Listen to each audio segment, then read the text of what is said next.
Welcome to the Deep Dive. Today we are opening up a stack of mechanical vocabulary notes, all about robotic gearboxes. Right, the really intricate stuff. Exactly. Our mission here is decoding the high-stakes science of precision transmission engineering. Because, well, when you watch a high-tech robotic arm smoothly assembling a microchip, it's so easy to just focus on the software. Yeah, you just assume it's simply a matter of perfect motors and clean code. Right. But we are zooming in on the gears themselves to understand the highly engineered, invisible liquid ecosystem that is literally keeping that machine from destroying itself. And it is basically a microscopic battlefield in there.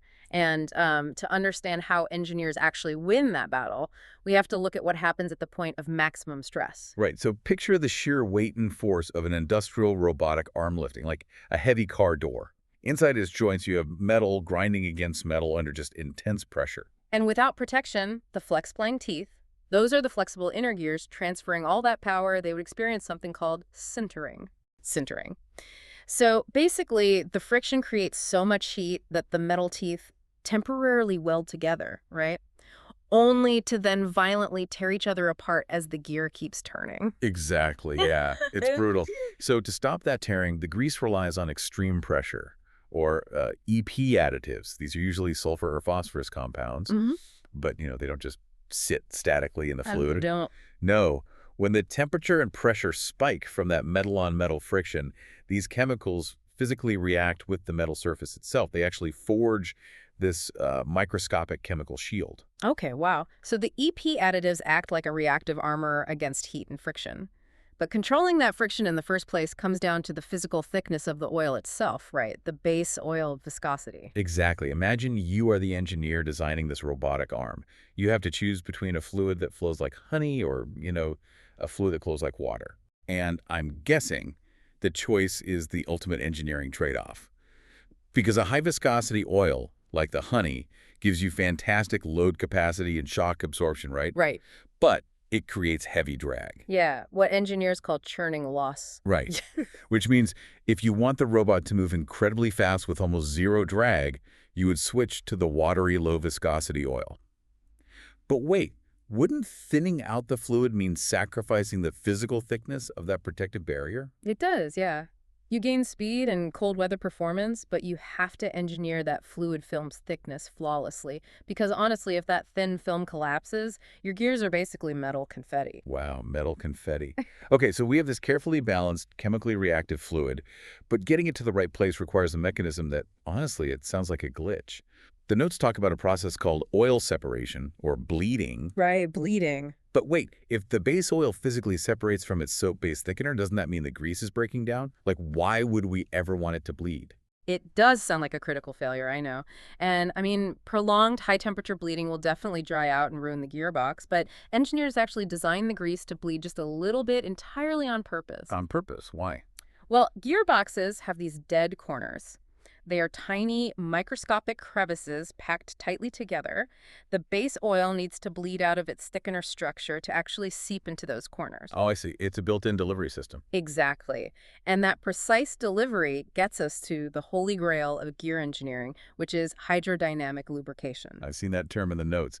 That's when fluid completely separates two moving metal surfaces, right? Yes, exactly. But how does a super thin layer of oil physically generate enough pressure to lift a heavy, moving robotic joint? Well, think of it like a car tire hydroplaning on a wet road, or maybe skipping a stone across a pond. The gears are moving so fast that they pull the oil into the microscopic gap between them way faster than the oil can squeeze out. Yeah, so that trapped fluid creates a pressure wedge literally strong enough to hold the solid metal parts apart. They're literally surfing on oil.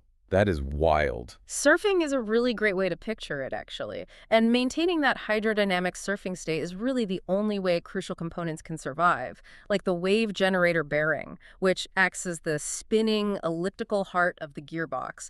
It needs that state to survive its 10,000-hour service life. Okay, but relying entirely on a liquid feels pretty risky, doesn't it? Like if there's a microscopic leak or the temperature spikes and the oil thins out too much, that surfing barrier is just gone. That's a very real risk, yes. So what is the fail-safe for when that hydrodynamic state completely collapses. The failsafe is solid, literally solid.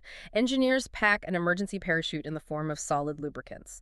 These are specifically microscopic powders like MOS2 or PTFE. Wait, PTFE, isn't that just Teflon, like what they use on a standard nonstick frying pan? That is the exact one, yeah. These ultrafine powders are either mixed into the grease or they're coated directly onto the gear teeth.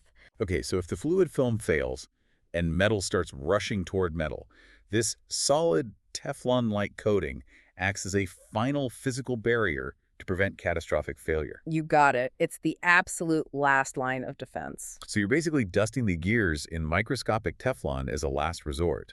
Man, it makes you look at a robotic assembly line completely differently. It really does. It is not just code and metal. It is chemical shields, a honey and water viscosity balancing act, strategic bleeding, and, microscopic Teflon emergency parachutes. It's brilliant. It is, but it also leaves you with a really fascinating problem to ponder.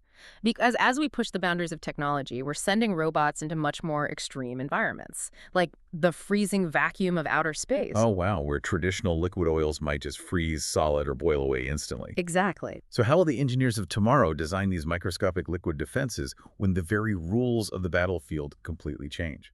Well, that is definitely something for you to chew on while you marvel at the machine age. Thanks for joining us on this deep dive.